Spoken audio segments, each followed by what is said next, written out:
കാശ് തരില്ല എന്ന് ഞാൻ പറഞ്ഞില്ലല്ലോ. മരിക്കുന്നത് വരെ കാശ് തരാൻ ശ്ലോകം ചൊല്ലിക്കൊണ്ട് വല്ല കാര്യമായോ? തനിക്കറിയാലോ, എന്റെ പെങ്ങളുടെ ഭർത്താവിന്റെ കാശ് എടുത്താ തനിക്ക് തന്നത്. നാളെ അവൻ ദുബായിൽ നിന്ന് വരിക.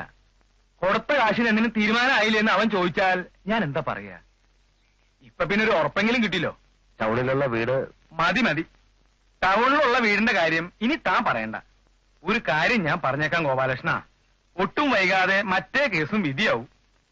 തന്നെയും കുടുംബത്തെയും പെരുവഴിയിൽ ഇറക്കി എന്നുള്ളൊരു ദുഷ്പേരും കൂടി താൻ എനിക്ക് സമ്പാദിച്ചു തരും. അതിന്റെ ഒന്നും ആവശ്യം വരില്ല എന്നേട്ടാ. ടൗണിലുള്ള വീട് കുറെ കാലമായല്ലോ ടൗണിലുള്ള വീടിന്റെ കാര്യം താൻ പറയാൻ തുടങ്ങിയിട്ട്. ഇതുവരെ അമ്മ സമ്മതിക്കഴിഞ്ഞിട്ടല്ലേ? എന്നിട്ട് ഇപ്പൊ സമ്മതിച്ചോ? സമ്മതിപ്പിച്ചു. എനിക്ക് ആരെയും പറ്റിക്കണമെന്ന് ഒരാഗ്രഹമില്ല കണ്ണേട്ടാ.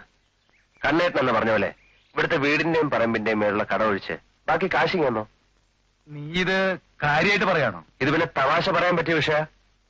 എന്റെ അച്ഛൻ RTO ഓഫീസിൽ ക്ലർക്കായിരുന്നപ്പം ചോര നീരാക്കി ഉണ്ടാക്കിയ വീട്. ആ പുണ്യൊന്നും പറയണ്ട.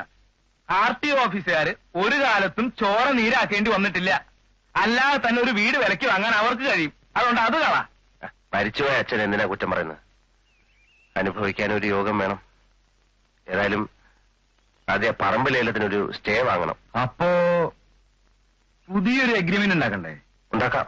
പക്ഷെ ഒരു കാര്യം, ആ വീട്ടിൽ നിന്ന് വാടകക്കാരെ ഒഴിപ്പിച്ചതിന് ശേഷം മതി രജിസ്റ്റർ. അത് മതി. ആരപ്പ അവിടെ താമസം? അച്ഛന്റെ പരിചയത്തിലുള്ള പാർട്ടീസാ. ടാങ്ക് കിട്ടണം, പൈപ്പ് മാറ്റണം, വെള്ളം പൂശണം എന്നൊക്കെ പറഞ്ഞ് എപ്പോഴും കത്തെഴുതാറുണ്ട്. അതുകൊണ്ട് ഞാനങ്ങോട്ട് പോകാറില്ല. പക്ഷെ മര്യാദക്കാരാ. വാടക കൃത്യമായിട്ട് അയച്ചു തരുന്നുണ്ട്. അവിടെ ചെന്ന് അവരോട് ഒഴിയാൻ പറ. അത് ഞാൻ ഏറ്റു. ലേലത്തിന് സ്റ്റേ ഒരു മാസത്തേക്ക് കിട്ടും.